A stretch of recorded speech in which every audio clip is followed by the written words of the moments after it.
Hello guys and welcome to my vlog again. My name is John Angela Valeroso and I'm so excited to share this moment with you. If you're not familiar with reflections paper, they're essentially an opportunity to think critically about experiences, thoughts, and emotions on a particular. They're often assigned in academic settings, but I believe that they can be a powerful tool for personal growth and self-discovery as well. In this video, I will be sharing with you some of my reflections on a particular topics or experience that has impacted me. I hope that my thoughts and insights can offer you a new perspective or inspire you to reflect on your own journey. So if you're ready to join me on this adventure, hit that subscribe button and let's get started.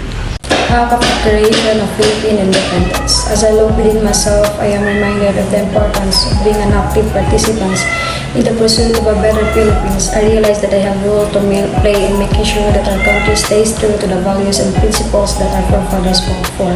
I feel a sense of pride and gratitude towards those who came before us and played the role for country's freedom. I am reminded that our country's independence did not come easily and we must continue to strive for progress and development. As a Filipino, reflecting on the APA Declaration of Philippines independence fills me with a sense of pride and gratitude towards the brave and courageous men and women who fought for our country's freedom. The Philippine Revolution was a long and difficult struggle that claimed country but sacrificed with our forefathers. I am reminded the ongoing struggle for freedom and justice in the Philippines and around the world, while the Declaration of Independence marked a major milestone in the history of the Philippines. The fight for true independence, equality, and justice continues to this day. As citizens for the Philippines and of the world, we must never forget the lessons of the past and always strive to build a better future and ourselves for our next generation. So guys, next is the 1899 Constitution of the Republic of the Philippines, Malolos Convention. The phrase that has struck me the most is the Constitution of the Republic of the Philippines is sovereignty resides in the people. This phrase has significant societal implications because it established the idea the ultimate power and authority lives with the Filipino people.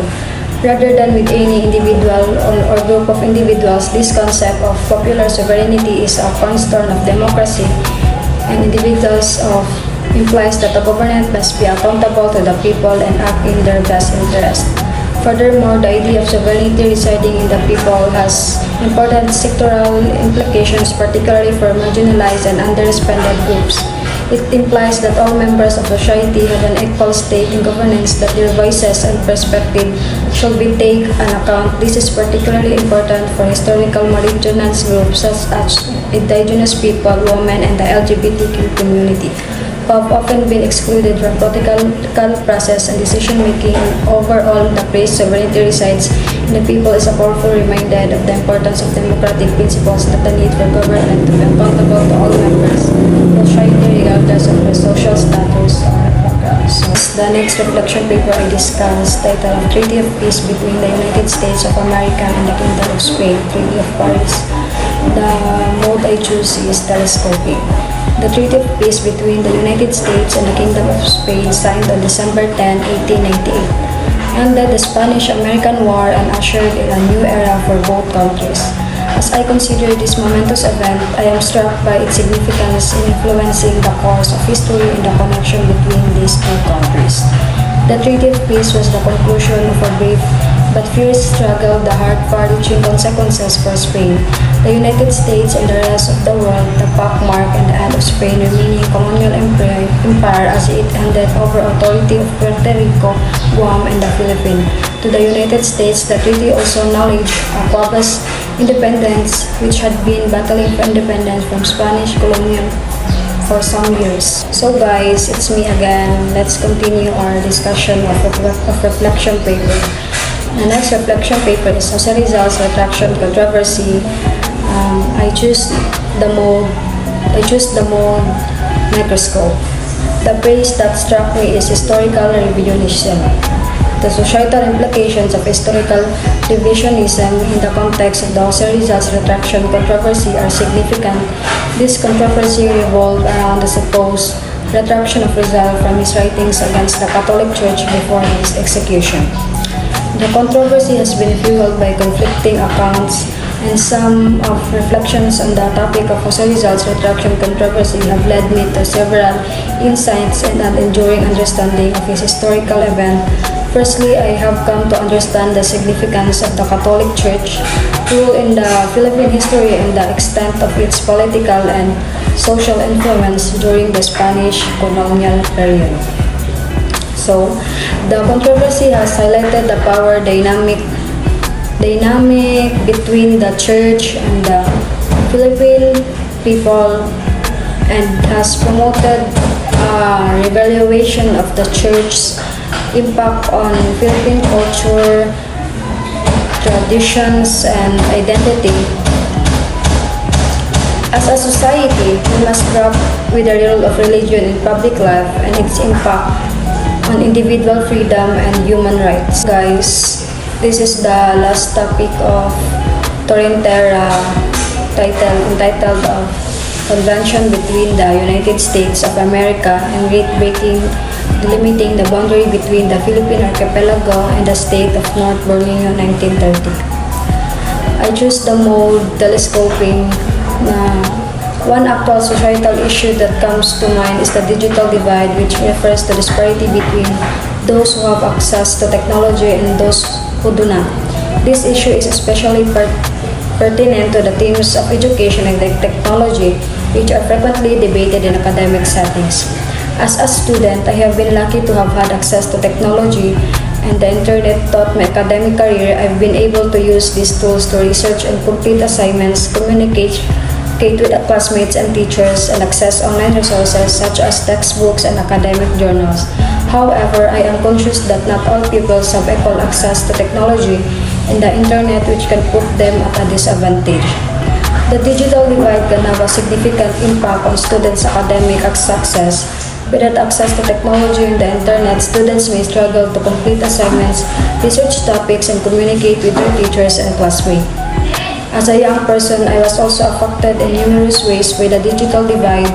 While I had some access to technology and the internet, many of my classmates did not. I was also aware that some students did not have access to computers at home, which would make it difficult for them to complete homework assignments and stay on track with the rest of the class. Guys, it's me again. Let's go on to the Philippine History Sourcebook, the topic of Philippine-American War. I choose the document Emilio Aguinaldo's Proclamation of Surrender to the United States, April 19, 1901. Emilio Aguinaldo's Proclamation of Surrender to the United States on April 19, 1901 is a significant event in the history of the Philippines. As the first president of the Philippine Republic, Aguinaldo led the fight for independence against the Spanish colonial forces and later against the United States, which took control of the Philippines after the Spanish-American War. As a Filipino, reflecting on this event raises questions about meaning of freedom and the struggle for self-determination. On the one hand, Aguinaldo's surrender can be seen as a defeat and a betrayal of the fight for independence. The United States, after all, had promised to support the Philippine cause for independence, only to turn around and take control of the country as a colony. On the other hand, the surrender can also be seen as a pragmatic and strategic move on Aguinaldo's part. The Philippine forces were outmatched and outgunned by the United States. Against surrender may have prevented further bloodshed and violence.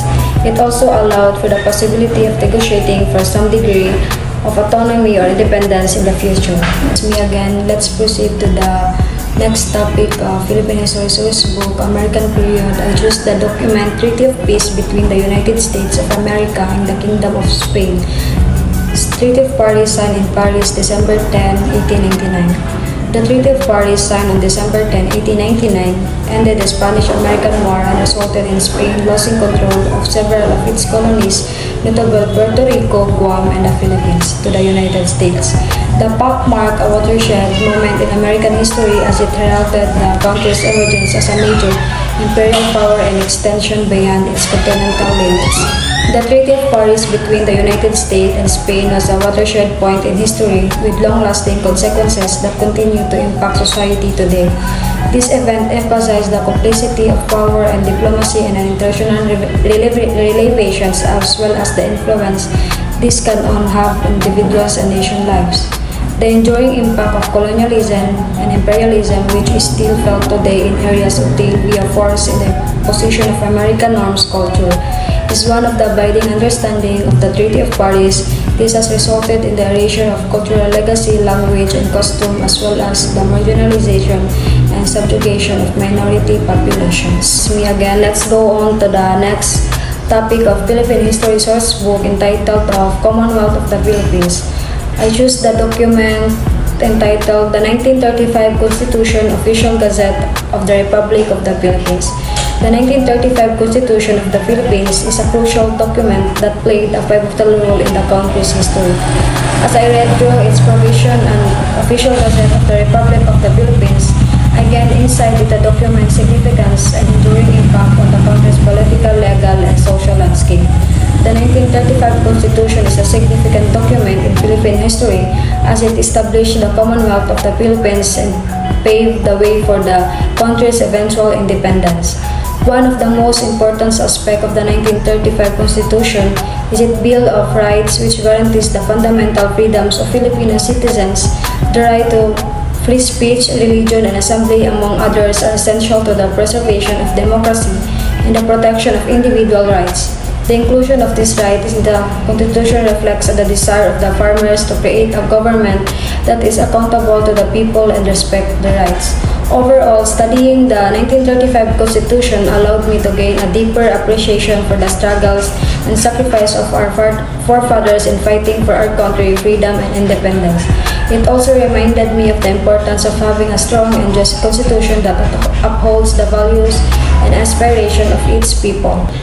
So guys, it's me again, topic of Philippine History Sourcebook entitled World War II. I choose the document, the 1943 Constitution.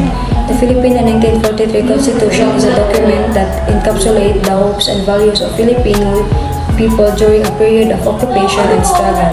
While the declaration had flaws and controversy, it was a huge step forward for the country in terms of establishing its sovereignty and acknowledge the importance of human rights and equality before the law.